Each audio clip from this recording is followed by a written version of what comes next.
Hey there guys, and welcome back to Pokémon Ruby. In the last episode, Maxie awakened Groudon, and now basically the world's gonna be destroyed. Unless, of course, we manage to do something about it. Let's see, Heracross and Swellow are down. So, you know what? Apocalypse is upon us, let's go and fight some random guy in the middle of the ocean. Priorities, people. I don't have them. Well, I have them, but they're severely misguided. Anyway, Shiftry. Have we seen one of those yet? I don't think we have, actually. Or have we? I can't remember. Anyway, Shiftry, it's the evolved form of Nuzleaf, the final form of Seedot, Grass Dark type. Not particularly good, so take it down with one blow. Doesn't help that it's Hariyama who's dealing the blow, and Hariyama's freaking powerful. Graveler. You know what, that's easily solved by Cacturne with a 4 times effective Giga Drain. It's a shame Cacturne doesn't have any damage on him, that would have probably gotten rid of the damage pretty easily. Oh well, Graveler, go die. And it's a good thing that Sturdy isn't like how it is in Generation 5. Because quite frankly, it may be really useful for competitive battling, but I freaking hate Sturdy in-game in Black and White. All the Roggenrolas and Boldor that you just can't kill in one hit because they have freaking Sturdy. Doesn't help that their ability is always Sturdy, unlike with Geodude and Graveler, who have like a 50% chance of having Sturdy because they can also have Rockhead. And the guy's final Pokemon is a Loudred, which is also not much of a problem. That was his final, that was his final Pokemon. Alright, this guy's beaten. Now let's get back to solving the apocalypse, shall we? Sootopolis town is where we need to go. I think I might actually want to go back to Moss Deep City, heal up, and then just try and go there from here. And wow, the apocalyptic sunlight has even managed to reach all the way to Moss Deep. Yeah, it doesn't cover the entire region. Like, if you go far enough to the west, it basically hasn't reached that area yet. And I don't actually think it does. So, yeah. Can be pretty helpful, though, if you have a Pokemon that knows Solar Beam. And likewise in Sapphire, when Kyogre is unleashed by Archie from Team Aqua, it's basically raining all over the place. So if you have a Pokemon with Thunder, or something with Swift Swim, and that's gonna really help you out if you run into any trainers or something while you're here. Anyway, just gonna go and catch, or store up on some balls, because we got some Pokemon catching to do. Well, maybe not really, but there is a Pokemon here that I want to get, because we'll be needing one later. Like, way later. Actually, I think I can already go and do that now. The thing I need that Pokemon for, but I don't have all the other requirements yet. Anyway, here, look, a Wingull, level 16 Wingull. Stop wasting my damn time. And the sunlight can kind of help me out here, because all the water Pokemon's water moves will be weakened. And I think this, where the rocks are white, you want to dive down. Because here, there's grass. Yes, you can even run into wild Pokemon underwater. And this is an item spot with a Stardust. I can sell it for a quick buck. So in here, we can find the Pokemon that you need to unlock a certain thing later on in the game. And it's one of the 2 Pokemon you need for that. The other one, I don't have either. But that's only a matter of time, and it is not a Chinchou. Even though a Chinchou is a pretty neat Pokemon to have, it's a water and electric type, there's not too many of those. Come on. And, of course, the Pokemon that you're gonna need is the rarest one in this area. Because they're not gonna make it easy for you. Shame, really. I mean, come on, you can only run into 3 different Pokemon in here. Chinchou. The other one is, have we seen one of those yet? I don't think we have, actually, so I'm just gonna keep it hidden. Oh, another Ultra Ball. Jeez, I just bought 30 of those. Great. Come on, Pokemon, show yourself. Oh, at least you can listen to the nice and relaxing underwater music. relaxed yet?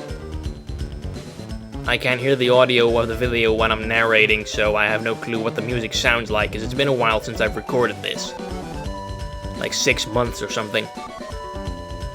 And there was an item over here. It's probably pretty good, because it's quite out of the... heart scale, that is a good item. Because you can take it back to the move relearner guy and give it to him, and it'll teach your Pokemon a move that they used to know. Or that was in their move list, but they just can't learn it by leveling up. Because some Pokemon have, when they reach like their final stage, they have a move in their move list that basically they don't learn by leveling up anymore. But if you go to the move relearner and give him a heart scale, he can teach that Pokemon that move. I'm trying to think of an example in this game. I can't really remember one. But I was playing Black the other day, and the water starter in that game, Samurott, is a good example of a Pokemon that has such a move. If you take it to the move relearner, it can learn the move Mega Horn, which is a really good move, and it doesn't learn it through leveling up, but it is in its move list. So if you go to the move relearner, it can teach it Mega Horn, and that's really freaking good. Anyway, yes, Heracross just dug into the ground underwater. I think that would actually make the Pokemon games a bit more fun. Like, if you're surfing on the ocean, you can only use Pokemon that can actually swim in battle. Or Pokemon that can fly, maybe, like they can fly above the water. I mean, come on, how am I using a Heracross on the frickin' ocean floor? Heracross can't swim, can't breathe underwater, so how the hell am I battling here with it? And it gets even more egregious. That's not the right word, outrageous is what I was gonna say. It's even more outrageous if you're using like a fire type or a rock type. Because they are even more out of place here than frickin' Heracross. And still, not the Pokemon I'm looking for. Damn it. This is probably gonna take quite a while. But yeah, wouldn't that be pretty awesome? Like if every Pokemon was kind of categorized into like land, water, and amphibious or something. Like Pokemon that have the land classification, you can only use those while battling on land, and the water classification only on like rivers or the ocean or underwater. And ones that have both, the amphibious Pokemon, so to speak, could be used everywhere. And some examples of those categories for land, basically every Pokemon that's not a water type and can, basically every Pokemon that's not a water type and can fight on land. For Pokemon that can only fight in the water, think of water types without legs. Most of the fish Pokemon like Sea King and Lantern and Luminion, those kind of Pokemon. And then the amphibious Pokemon would be ones, basically the water types that actually have legs and stuff and could be capable of battling on land, like Swampert or Kingler. Most of the water starters actually. Crawdaunt. Who else? Whole bunch of water types. I think that would actually make the games pretty neat, but I can understand why they haven't implemented something like that, because it would kind of screw you over. Especially in this game, because there's so much battling you need to do on water, because the ocean here is huge. And if you then like only have one Pokemon that can battle on the... Oh yeah, finally! This is the Pokemon I'm looking for. Relicanth. Really rare. Hoping I don't knock it out here, but probably wouldn't have to worry about that because Relicanth's defense is through the roof. It has like one of the highest defense stats of all Pokemon. Well, it's not in the top 5, I think, but it's definitely in the top 20 or something. I think it has either 130 or 140 base defense. It's its best stat. And its offenses are not that great, especially not special offense, which it keeps hitting me with water gun with for some reason. Anyway, hurl a dive ball at it. A special Pokeball that works even better if you're using it underwater. I'm not even sure how you would throw a Pokeball underwater, seeing as how the water would probably slow down the momentum immensely. Not to mention how the trainer can even make a throwing motion underwater. But anyway, Relicanth is done. Now all we need is the other Pokemon that is required for that unlocking thing. But I may end up getting that one somewhere down the line. I'll just give it away which one it is. You know how we've run into Wailmer a whole bunch of times? Well, the Pokemon we need is Wailmer's evolved form Wailord. However, Wailord doesn't evolve from Wailmer until level 40, so I'd have to catch a Wailmer and train it to level 40 till it evolves. Probably gonna do that off screen somewhere. And I think you can actually catch wild Wailords in the ocean somewhere. But they are really rare and you need the super rod to fish for them. Yeah, Relicanth, it's decent. It really suffers from the fact that all water type moves are special in this generation. Because Relicanth became much better in Generation 4 when they pretty much included physical water moves. Anyway, this is Sootopolis City and everyone's locked themselves in their houses because it's dangerous to go outside with all that sunlight. Shame we can't go in here anywhere because there's some pretty decent stuff you can get in here. I think you can get a TM for Brick Break, which is the pretty good fighting move that Heracross already knows. Thinking of maybe teaching that to Hariyama because Vital Throw... I think Brick Break is stronger than Vital Throw. And I am also pretty sure that Hariyama has had so much battles under its belt that its speed is probably pretty decent for a Hariyama now. It can probably outspeed some stuff.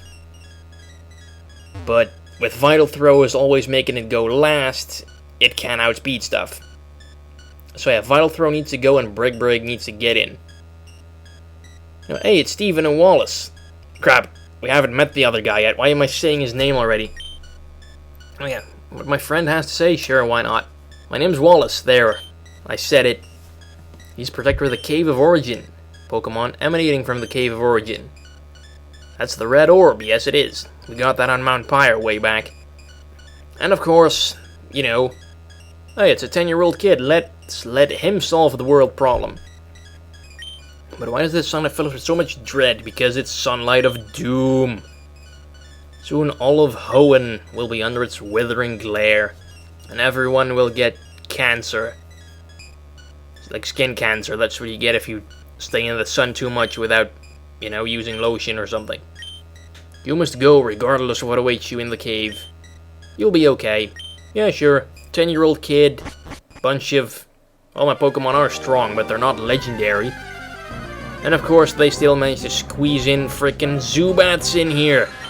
Zubat, why are you everywhere? For once, I wish they would just make a Pokemon game without Zubat in it. Oh wait, they did, Black and White. And then you realize that they are bringing Zubat, Golbat, and Crobat back for Pokemon Black and White 2. Oh god, the horror. I mean, they pretty much replaced it with Woobat, which really isn't much better. At least Woobat doesn't spam Confuse Ray the entire freaking time. And I don't know why I'm teaching Magneton Flash. But I think we actually need it in a cave further on, so might as well teach it. And you never used Hidden Power anyway, so screw you, Hidden Power Ghost. I mean, all Magneton really needs is Thunderbolt anyway. That's what it's best at. And I hate how in this game Flash doesn't light up the entire screen, like you still can't exactly see where you're supposed to go. Anyway, at least the Zubats are staying away. Guess they hate the light. And it's getting steamy in here. Oh wait, the Zubats aren't gone. Yep, still here. Come on, you can at least be shiny, Zubat, if you go and bother me. Why you no shiny? Alright, are we almost there yet? Oh hey, a Pokeball. What item would be down here? Zubat. Seriously, even though you're level 34 and pretty decent, leave me alone. Don't want a Zubat. Oh, HM7. Okay, It's a good thing we found that here, because we're gonna need that, probably. And there we go, the big bad Groudon. Do I save this for the next episode? Should I? You know what? No, I'm not. Red orb begin glowing. I'm pretty sure this is the orb you need to actually control Groudon. Just Maxie was such a dumbass, he grabbed the wrong one. I mean, come on, it makes sense. Groudon's red, so it probably has some kind of connection to the red orb. And that's why it went berserk when the blue orb showed up, because that reminded it of its enemy Kyogre. Anyway, epic battle against Groudon for the fate of the world. Begin! Oh man, bag. Wait, that's not the attack selection? Yes, I'm just taking the quick and easy way out. If you don't agree with it, then screw you. It's my LP, I can do it however the hell I want it. There we go, that was a bit of an anticlimax. But hey, we saved the world! And we caught Groudon, the heaviest Pokemon in existence. For now. Who knows, maybe they'll actually make a heavier Pokemon in the future. So, the world is saved. What now?